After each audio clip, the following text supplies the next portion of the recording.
Everyone, welcome to my channel. So दोस्तों, आज की ये वीडियो बहुत ज़्यादा इम्पॉर्टेंट होने वाली है हमारे बीए प्रोग्राम सेकंड सेमेस्टर वाले स्टूडेंट्स के लिए। सो गाइस, आज की इस वीडियो के अंदर मैं आप लोगों के लिए लेकर आ गई हूँ आपके सेकंड सेमेस्टर हिस्ट्री का एक और इम्पॉर्टेंट क्वेश्चन का आंसर। सो गाइस, आज की इस वीडियो के अंदर हम लोग जिस क्वेश्चन के आंसर के बारे में डिस्कस करने वाले हैं वो है हमारा क्वेश्चन नंबर सेकंड। एंड दोस्तों, क्वेश्चन नंबर सेकंड के अंदर हमसे क्या पूछा जा रहा है इसके बारे में हम लोग देख लेते हैं। सो दोस्तों, क्वेश्चन नंबर सेकंड के अंदर हमसे बोला जा रहा है कि इलाहाबाद प्रशस्ति के आधार पर समुद्रगुप्त की उपलब्धियों की चर्चा कीजिए। तो दोस्तों, आप लोगों को समुद्रगुप्त की उपलब्धियों के बारे में बताना है इलाहाबाद प्रशस्ति के आधार पर। सो दोस्तों, ये बहुत ज़्यादा इम्पॉर्टेंट क्वेश्चन है आप लोगों के लिए। एंड दोस्तों, इससे रिलेटेड क्वेश्चन आपके एग्ज़ाम में आने के काफ़ी सारे चांसेस हैं। तो गाइज, इससे रिलेटेड सारे पॉइंट हम लोग वन बाय वन करके डिस्कस करने वाले हैं आज की इस वीडियो में। तो गाइज, मेरी आप सबसे रिक्वेस्ट है कि प्लीज़ इस वीडियो को आप लोग एंड तक देखिएगा ताकि आप लोगों को सारी चीज़ें अच्छे से क्लियर हो जाए। तो चलिए शुरू करते हैं वन बाय वन करके सारे पॉइंट्स को डिस्कस करना। सो दोस्तों, हमारा जो सबसे पहला पॉइंट है वो है हमारा परिचय यानी कि इंट्रोडक्शन। तो इंट्रोडक्शन आप लोग कुछ इस तरीके से देंगे कि चंद्रगुप्त प्रथम की मृत्यु के बाद उसका बेटा समुद्रगुप्त राज सिंहासन पर बैठा। वह चंद्रगुप्त का सबसे बड़ा पुत्र ना था, परंतु अन्य पुत्रों की तुलना में समुद्रगुप्त सबसे योग्य, प्रतिभाशाली एवं वीर था। यही कारण है कि उसके पिता ने अन्य पुत्रों को छोड़कर उसको अपना उत्तराधिकारी चुना था। समुद्रगुप्त सम्राटों में ही नहीं वरन अन्य यशस्वी सम्राटों की श्रृंखला में भी अद्वितीय माने जाते हैं। ये योग्य सेनापति, सफल विजेता, गायक, संगीतज्ञ, विद्वान एवं कला प्रेमी थे। समुद्रगुप्त की वीरता और रण कौशलता ने ही साम्राज्य की सीमाएं उत्तर पश्चिम के सीमांतर राज्यों से दक्षिण और पूर्व पश्चिम के समुद्रों तक फैलाई। समुद्रगुप्त एक महान विजेता थे।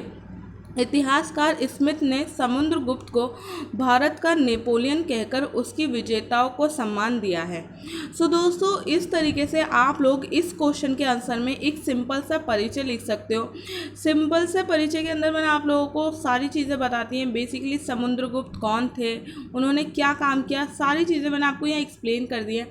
आप लोगों को ये चीज़ अपने ध्यान में रखनी है कि जो गुप्त साम्राज्य था यानी कि गुप्त राजवंश था, उसके अंदर जो हमारे सबसे पहले राजा थे वो थे श्रीगुप्त। उसके बाद जो आए वो आए थे चंद्रगुप्त प्रथम, और चंद्रगुप्त प्रथम का जो पुत्र था वो थे समुद्रगुप्त। तो ये चीज़ आप लोगों को ध्यान रखनी है। आप लोग अगर इस तरीके से अपने क्वेश्चन के आंसर में डिटेल मेंशन करोगे तो काफ़ी ज़्यादा अच्छा इम्पैक्ट पड़ेगा।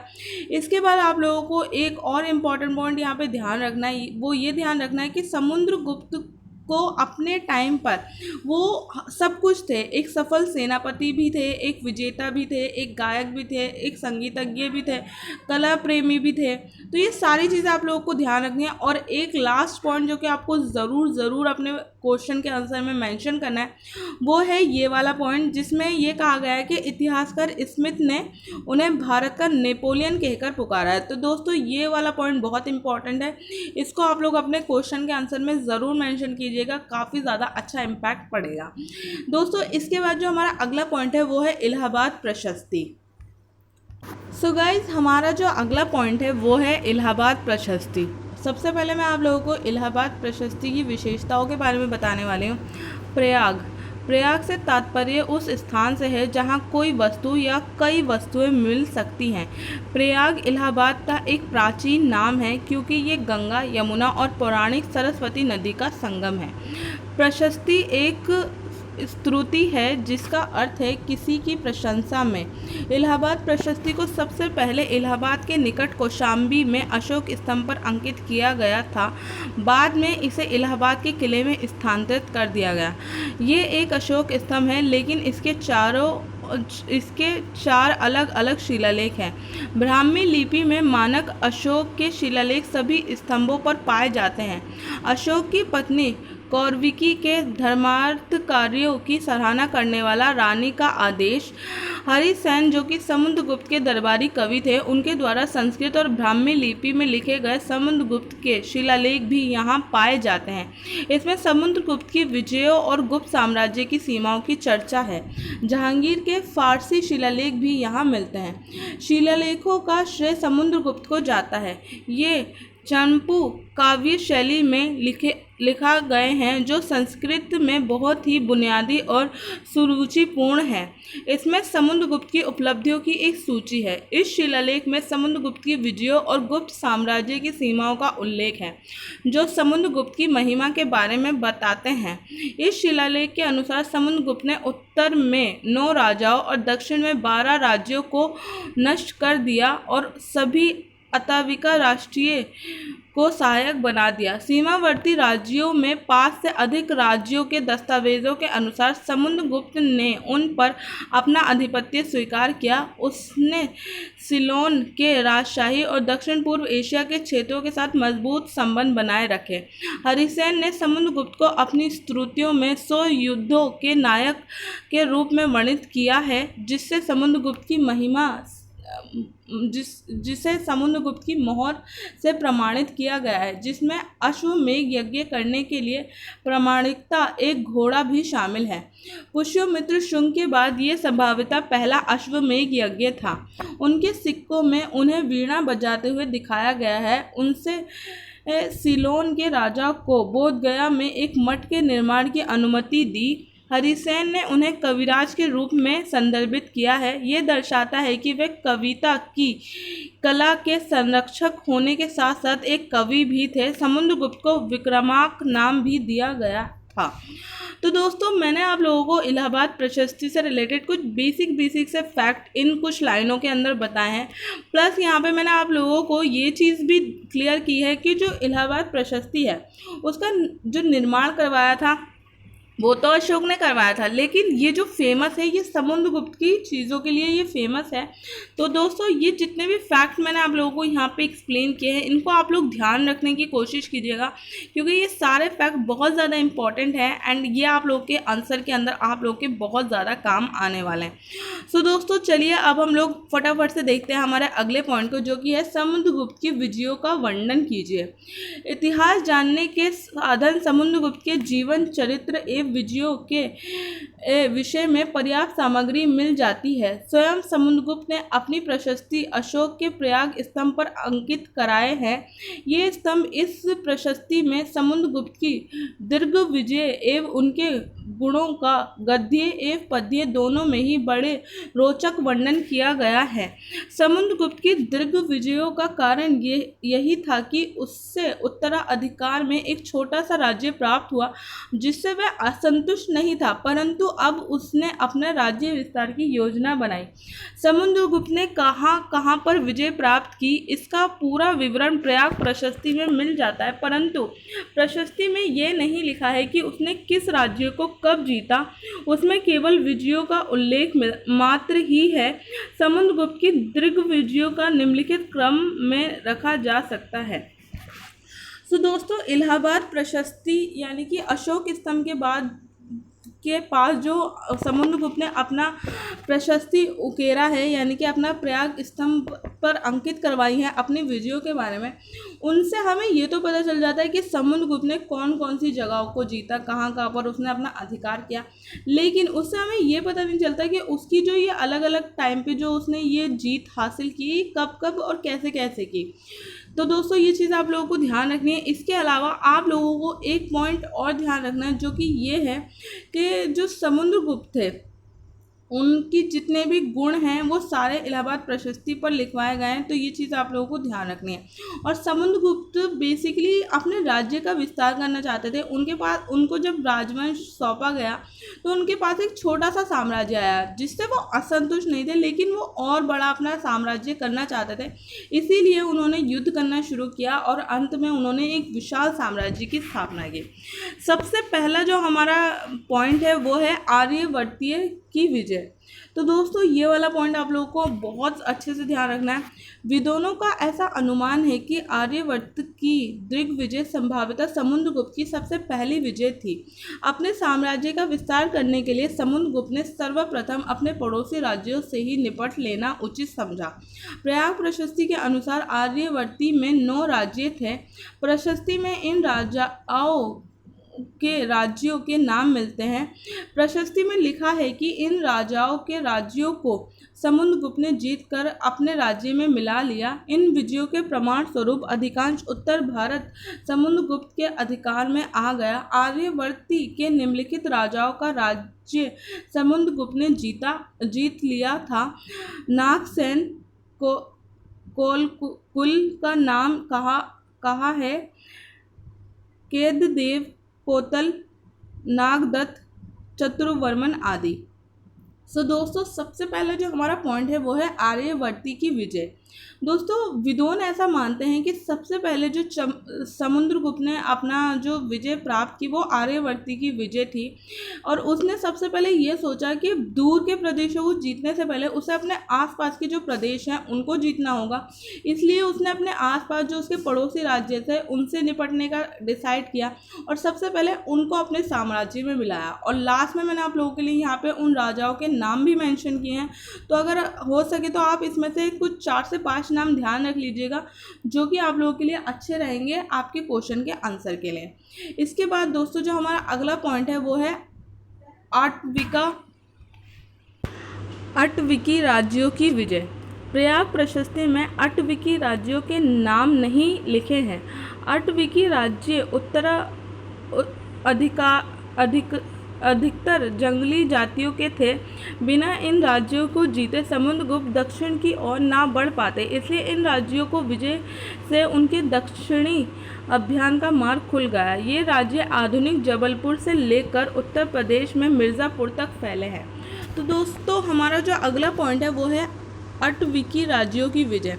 दोस्तों बेसिकली अट्टविकी राज्य दक्षिण की साइड में कुछ जंगली जातियों के राज्य थे। इनकी जो विजय है उससे रिलेटेड जो हमें सबूत मिलते हैं वो हमें प्रयाग प्रशस्ति में नहीं मिलते हैं, लेकिन इसका अनुमान इस तरीके से लगाया जाता है कि समुद्रगुप्त ने दक्षिण के राज्यों को विजय किया और बिना इन राज्यों को हराए वो दक्षिण में नहीं जा सकते थे। इसलिए इन राज्यों को तो डेफिनेटली उन्होंने हराया ही होगा, तभी तो वो दक्षिण में पहुँचे और उन्होंने दक्षिण के राज्यों को विजय किया। तो ये चीज़ आप लोगों को ध्यान रखनी है। अगला पॉइंट है हमारा दक्षिण के राज्यों की विजय। अट्टविकी राज्यों को नतमस्तक करके समुद्रगुप्त दक्षिण की ओर बढ़े और वहां 12 राज्यों को परास्त किया। प्रयाग प्रशस्ति में इन राज्यों एवं उनके शासकों के नाम इस प्रकार हैं। तो दोस्तों आप लोगों को मैंने यहाँ पे 12 के 12 जो राज्य थे जिनको साउथ के अंदर समुद्रगुप्त ने पराजित किया था उनके राज्य और उनके नाम मैंने दोनों मेंशन किया। आप लोग सारे याद मत रखिएगा, अगर आपसे सारे याद नहीं होते कुछ 5 से 6 याद रख लीजिएगा जो कि आप लोग अपने क्वेश्चन के आंसर में मेंशन कर सको। इसके बाद दोस्तों आप लोगों को का जो अगला पॉइंट है वो है सीमांतर प्रदेश। समुद्रगुप्त द्वारा उत्तर पथ एवं अट्टविकी राज्य समाप्त होकर गुप्त साम्राज्य का अंग बन चुके थे और दक्षिण के राज्य नतमस्तक कर दिए गए थे। अंत में समुद्रगुप्त से भयभीत होकर 5 प्रांतीय राज्यों ने समुद्रगुप्त की अधीनता स्वीकार कर ली और वे समुद्रगुप्त को कर इत्यादि देने लगे। वे राज्य इस प्रकार हैं। तो दोस्तों सीमांतर प्रदेशों का कहने का मतलब ये है कि जब उत्तर के अंदर दक्षिण के अंदर सब जगह समुद्रगुप्त ने एक के बाद एक जीत हासिल की तो बाकी के जो राज्य थे वो बहुत ज़्यादा डर गए और उन्होंने सोचा कि इससे पहले समुद्रगुप्त उनके ऊपर आक्रमण करें वही समुद्रगुप्त के सामने आत्मसमर्पण कर दें और उन्हें कर इत्यादि देने लगे, जिससे कि उनका जो साम्राज्य वो भी बच जाए और जो नुकसान होता है जन धन का वो भी ना हो। तो ये चीज़ आप लोगों को ध्यान रखनी है। इसके बाद दोस्तों जो हमारा अगला पॉइंट है वो है गणराज्य। समुद्रगुप्त ने सर्वाधिक उदार और अच्छा व्यवहार 9 स्वशासित और स्वतंत्र गणराज्यों से किया। इन्हें समुद्रगुप्त ने अपना मित्र माना। इनमें मध्य प्रदेश, राजस्थान और पंजाब के गणराज्य प्रमुख थे। इनमें मालवा, अर्जुनाय, प्रजुन आदि राज्य थे। तो दोस्तों ये पॉइंट भी आप लोगों को ध्यान रखना है, ये भी इम्पोर्टेंट है। इसके बाद का जो अगला पॉइंट है वो है उत्तर पश्चिमी सीमांतर राज्य। ये राज्य भारत की पश्चिमी सीमा पर थे। इनमें कुछ समय यूनानी शासक रह चुके थे तथा इस समय शाही कुषाणों और शंको के राज्य थे। समुद्रगुप्त ने इन राज्यों से आत्मसमर्पण करवाया, अधीनता स्वीकार करने को विवश किया तथा अपने सैनिक बल से इन्हें सदैव आतंकित बनाए रखा तथा सीमांतर पर सदैव अपनी सेना चौकसी और आक्रमण की तैयारी रखी। इस विजय से सीमांतर राज्य दबे रहे और मित्रता प्रकट करते रहे। इसके बाद दोस्तों जो हमारा अगला पॉइंट है यानी कि जो हमारा 7वां पॉइंट है वो है विदेशी राज्यों से संबंध। भारत की सीमाओं के आसपास गुप्त साम्राज्य की सीमाओं से लगे कुछ विदेशी राज्य थे। समुद्रगुप्त की भारत विजयों की कृति विदेशी राज्यों तक फैल गई थी। विदेशी राज्य उससे मित्रता करने के लिए उत्सुक रहने लगे थे। समुद्रगुप्त की कूटनीतिज्ञता थी, वह अपने राज्यों की सीमाओं से परे के राज्यों के साथ मित्रता संबंध रखना चाहता था। उसने विदेशी शासकों से विविध शर्तों पर सेवा और सहयोग की संधि की। समुद्रगुप्त ने श्रीलंका के राजा मेघवर्मन से सदैव घनिष्ठ मित्रता रखी तथा उनको सुरक्षा एवं मदद के आश्वासन दिए तथा बोध गया में श्रीलंका को बौद्ध विहार बनवाने की अनुमति दी। तो दोस्तों ये वाला पॉइंट भी आप लोगों को ध्यान रखना है, ये वाला पॉइंट भी इम्पॉर्टेंट है। समुद्रगुप्त ने सिर्फ भारत के अंदर ही नहीं बल्कि भारत से बाहर के जो आसपास के हमारे जो कंट्रीज़ जो भारत को टच करते थे उनसे भी बहुत अच्छे संबंध बनाकर रखे, उनसे भी बहुत अच्छी मित्रता बनाकर रखी और एक तरीके से उनको भी अपने नियंत्रण में रखा। इसीलिए शायद समुद्रगुप्त को भारत का नेपोलियन कहा जाता है। तो ये पॉइंट भी आप लोगों के लिए बहुत इंपॉर्टेंट है। इसके बाद का जो हमारा अगला पॉइंट है वो है अन्य उपलब्धियाँ। समुद्रगुप्त की इन उपलब्धियों के बाद कुछ अन्य उपलब्धियां भी उनको महान बनाती हैं जो कि आप लोगों को ध्यान रखनी है। दोस्तों अन्य उपलब्धियों में समुद्रगुप्त की जो सबसे पहली उपलब्धि है वो है महान विजेता एवं कुशल सेनापति। समुद्रगुप्त एक महान शासक और पराक्रमी विजेता थे। उसने भारत के दूर दूर भागों तक अपनी प्रतापता फहराई। अपने युद्धों में उसने कहीं भी हार नहीं खानी पड़ी। छोटे से प्राप्त राज्य को उसने एक विशाल साम्राज्य में बदल दिया और समस्त उत्तर भारत तथा दक्षिण भारत के अधिकांश भागों में अपने वंश का सिक्का जमाया। साहित्य एवं भीतल प्रेमी। समुद्रगुप्त एक सर्व अनुमुखी प्रतिभा वाला पुरुष था। वह केवल एक विजेता ही नहीं वरन एक उच्च कोटि का विद्वान, कवि एवं विद्या प्रेमी था। वह एक कुशल नायक भी था जिसके संगीत के आगे हरिशेन के शब्द अनुसार तुम्बरू और नारद की वाणी भी मंद पड़ जाती थी। उदार शासक। समुद्रगुप्त बड़ा उदार एवं प्रजापालक सम्राट था। वह दिन दुखियाओं एवं असहाय व्यक्तियों की सहायता करने के लिए हर समय तैयार रहता था।